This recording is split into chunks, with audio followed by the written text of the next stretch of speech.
Today we will take up Tiresias and the legends associated with him. In Ovid's version of the legend, Tiresias was transformed into a woman for hitting with his staff two snakes copulating in a forest. 7 years later, when he came across the same pair of snakes, Tiresias hit them again, and as he had hoped, was turned back into a man. Because Tiresias had been both male and female, he was called upon to settle a quarrel between Jove and his wife Juno. When Tiresias supported Jove's opinion, Juno struck him blind. But in compensation, Jove gave him long life and the gift of prophecy. In the myth, Tiresias was successively male and female.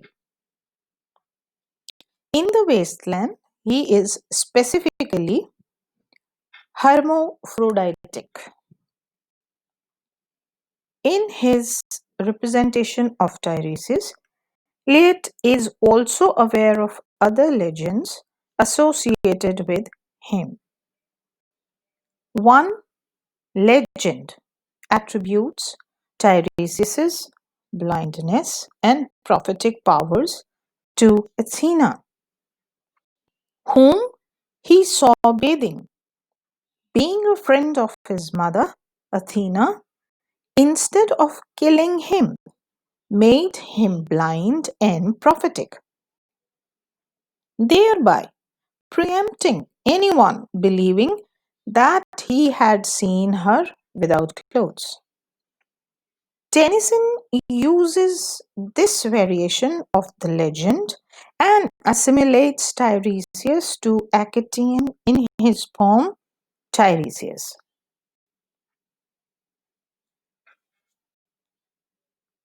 He writes, "Henceforth be blind, for thou hast seen too much, and speak the truth that no man may believe." Eliot's earlier oblique allusion to Actaeon indicates that he had this legend in mind. In Homer's Odyssey, Odysseus is sent to Hades to consult Tiresias as to the manner of his returning home to Ithaca.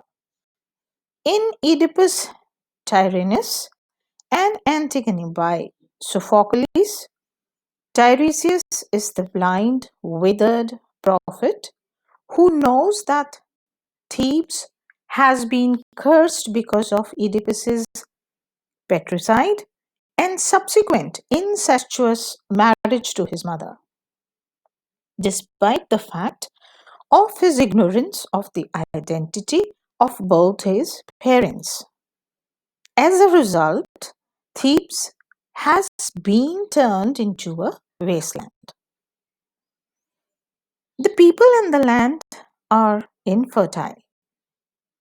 Dante placed Tiresias in hell with the ogres and diviners who, because they wished to peer into the secrets of the future, have their faces turned so that they can only go backwards, because looking forward was denied to them.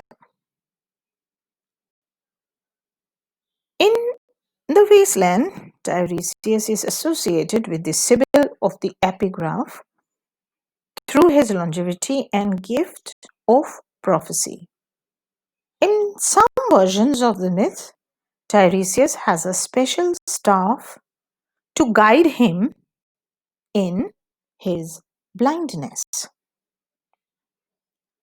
This staff, and that with which He struck the serpents, connect him with the man with the three staves of the Tarot pack that appears in line 51, and with the Fisher King.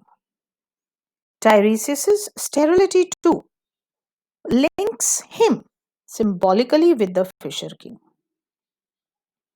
His bisexuality highlights the theme of the mobility and indeterminacy of sexual identity. Tiresias, however, is not the unifying consciousness of the poem, as the Eliot's note would have it. His point of view, too, is subject to scrutiny, as we are told. In fact, the voyeuristic Tiresias, with his desiccated sensibility, is symptomatic of the movement civilization of which he is a spectator. He represents a state of mind prefigured in geronation, which Eliot had considered using as a prelude to the wasteland. Like Dante's ogres and diviners, Tiresias can only look back and is denied a vision of the future. Eliot's representation also stresses the simultaneity of time. The episode of the typist and the clerk is set within the temporal perspective offered by Tiresias's encompassing consciousness, so that the mythical past is reduced to the level of the episode.